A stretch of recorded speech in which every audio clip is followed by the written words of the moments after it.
Okay, good morning, students. So now we are starting relational algebra.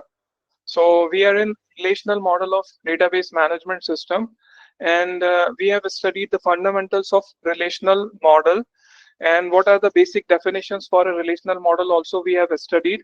And then we have seen very important constraints in relational data model. And one of the constraints, one of the most important constraint in relational data model is key constraints that also we have seen. So today's class is about relational algebra, another very important part of relational model. So relational algebra is basically foundation model. So first I'll go slowly so that the purpose and the definition and the expectations from the relational algebra is understood. Then slowly we will start all the operations in relational algebra. This is a very simple definition, simplified from the bookish definition. Relational algebra is a fundamental set of operations, right? So they are the set of operations designed for manipulating and querying a data in relational model, right? So they are the set of operation and they are designed for a manipulating and query a data in relational model. So you have a relational model, right, in which obviously relations are there in a form of table, and a relation state are also there in a form of data. So this relational algebra, relational algebra, it is used to query. It is used to query. That means it is used to actually extract the information or refine information from the relational model, right? Then purpose, it allows users to express basic data retrieval. So what I'm trying to say here, it is algebraic expression. It is like an expression, rather you can say it is an algebraic expression which is used for data retrieval, and these data retrieval requests are also known as queries. So later on they will become what? SQL is a practical model, and this is a mathematical or a foundational model.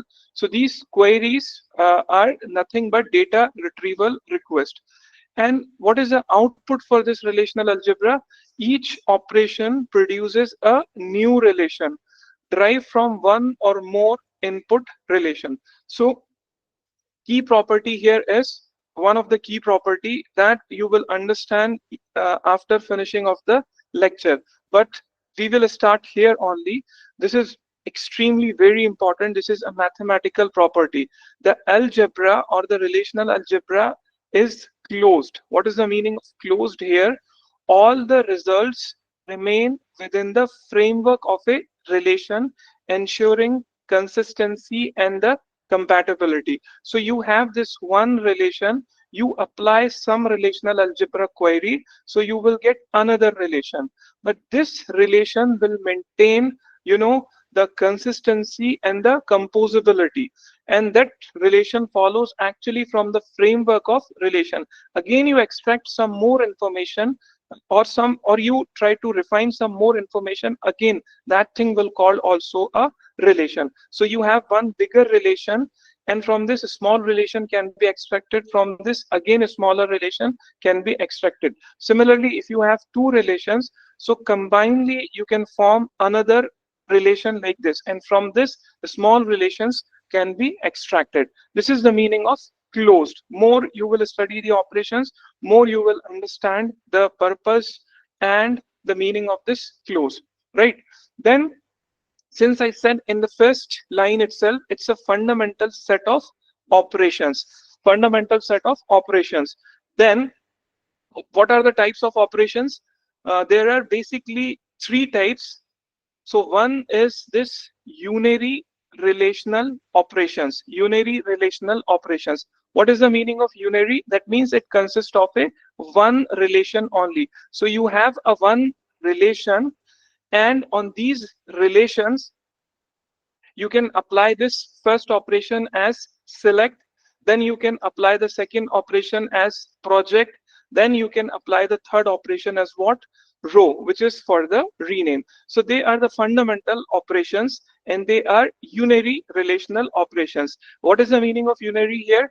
They applied only on one relation. They applied only on one relation. And remember, what is a relation in relational model? It is nothing but a table. So table in relational model is known as what? A relation, right? So in other words, you can say that the select and the project and the row operations are applied only on one table, right? Then there is a second category also, students. What is this second category? This second category is relational algebra operations from set theory. And if you follow along from the previous lectures, so what we have understood from the relational model and what we have understood from the relation, every relation actually is in a form of what? Set, right? So there are already predefined set theory operations. For example, union, for example, intersection. And there is one beautiful, or you can say a complex also. Sometimes it will become complex. This is called a difference operator. And there is one more which is called a Cartesian product. So they are exactly copied from what? The set theory of mathematics, right? So they are also valid in relational algebra. Then there are some binary relational operations also. What is the meaning of binary here? Binary here, it's there are two relations. So for example, relation 1 is there, and then relation 2 is there, right? So these operations or these operators are applied on binary relations.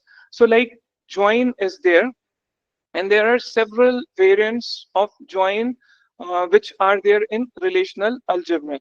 Okay, slowly we will introduce. So I can write it one of the thing, and that is called a natural join. That is called a natural join. So this symbol is basically representing a natural join. So how many relations do you see here, students? This is relation 1 and this is relation 2. So this natural join actually applied on two relations, and the resultant is also a relation. As I said, it's a close. So any operation you applied, the final thing is again a relation, maybe a temporary or maybe a permanent, but it would be a relation only. Then there is a division operation also. So this division operation is also applied on what? Actually two relations. That means binary relations. Then there are some, additional relation operations and functions are also there, which is also a part of relational algebra. One of them is called outer joins. So outer joins are, for example, I'll give you one example. This is a natural join, and sometimes this thing is called full outer join, and you may have a left outer join also, and you may have a right outer join also, right? So right outer join, left outer join, full outer join, they are some extended, variants of natural join. So they are also available in relational algebra. Then there are some aggregate functions also. So in some, a literature, they support the aggregate functions, but in some literatures they don't support the aggregate function. But just for the study purpose, you can take it aggregate functions: sum, count, average, min, and max. Also 5 aggregate functions are there. So relational algebra, students, to start with, it's not a very big deal. Only you have to understand these three categories: 1, 2, and 3. So first we'll start with the unary operations, which operates only on one relation. Then we can go for the operations which are from the set theory. So since we all have studied the basic mathematics, and we have studied the discrete mathematics also, so I don't think you will find a problem in this area also. By the way, this area is also very easy. You will find some complexity here, but slowly we will go, so that every bits and the bytes of these joins will also clear in that. So let's quickly see this schema, right? This is a schema. What is a schema actually? A schema is nothing but a relation. So schema, we call it an SQL, and you can call it a relation also, since we are in relational model. So for this, a particular series on uh, relational algebra and exactly the relational model, we are following these examples only, right? So employee relation is there. This is the first thing that we are following here. Then the second one is we are following a department, right? So this is a very familiar thing. We made a ER diagrams also from exactly the same entities, and we have done some SQL queries also. So I don't think you guys will find any problem on this. So exactly the same thing we have taken, and this thing is, by the way, have taken from your textbook also. So you won't find any problem in this. So how many relations we are considering? First is the employee, second is the department, third is the department location, fourth is the project, fifth one is works on, which is also a relation. And remember the last one that we have taken in our ER diagram, that was the dependent, right? This is the dependent, but mainly this first one, the second one, and the third one, most of the queries you will find from these three relations. So try to have some picture in your mind so that when we will solve the queries, you won't have any problem on this, right? And this is a schema, you can say a relation, and here you can see some of the a data is also filled in these relations, so that you can call it a relation state. Remember the difference between relation and the relation state. A relation is like a schema, only the addings are there, whereas the relation state is basically at any particular time what data you have. So this data also we are considering, and you can take a snapshot of this the screen also, to understand what data exactly we are dealing with, so that it will help you while we will solve the problems. The first relation, obviously, as I said, a employee. How many attributes are there in this employee? The first name, then the middle initials, right? This is given in book, so middle initials. Then the last name, SSN is for the social security number. This is birth date, address. This is the gender, salary, and this is supervisor's SSN, social security number. And then this is the department number in which employee is working. Then there is a department name, department number, manager, social security number, and the start date, right? The start date. Then there is the third one, department location. Similarly, we have works on, which is again a relation. Then important thing is this one, project. So project name, project number, project location, and the department number also there in this relation. Last one is the dependent. We'll see one or two queries from this also. Dependent. Remember, dependent was a weak entity in ER diagram. So we are taking exactly the same example.